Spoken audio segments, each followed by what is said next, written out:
Assalomu alaykum, kanalımızda hurmatli obunachilar. Bugungi ko'rsatmamiz xudo xolasa Urganch tumanida Ataxon Jannatni arka tomonida 2 qavat hovli joylarimiz bor.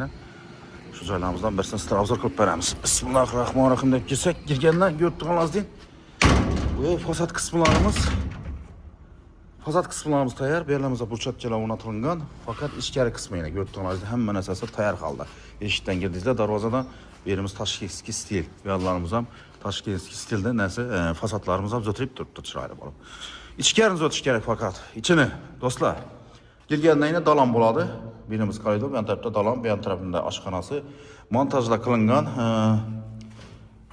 Nima deydi, turbalar o'tirilgan, kanalizatsiyalar o'tirilgan, gaz, svet, sudan muammosi yo'q. Birimiz endi oshxonasi bo'ladi. Bu yerda biz gazga kirib turibdi do'stlar. Bemalol foydalansa bo'ladi. Bu yerimiz dalon bo'ladi. Dalondan girib, bu yon tarafimizda narsa, bu yerimizda bir xonasi bo'ladi do'stlar. Yerimiz bir xonasi bo'ladi endi. Bu yorimizga kelarsak, bu yorimizda endi xudo xolasa samovyozerlik hojatxonasi bo'ladi.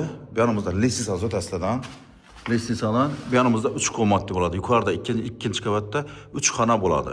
3 xonasi bor. Yurtdoshlar, bu yerdan ish ina ko'rib turganingizdek, oyna ochchak bolalar, bu yerdan oyna ochsa bo'ladi. Ruxsat bor ekan, oyna ochmoqqa. Orqa tomonda endi buni otizi oldinda. Narxini ekranda yozib qo'yaman, kvadrat metr bilan bemalol telefoninglar. Ataxon Jannat. Avval Jannat baliqxona deb aytar edik. Hozir Ataxon Jannat tomlarida yozilib turibdi. Bilasizlar, hamma biladi uni. Aziz yurtdoshlar, oyida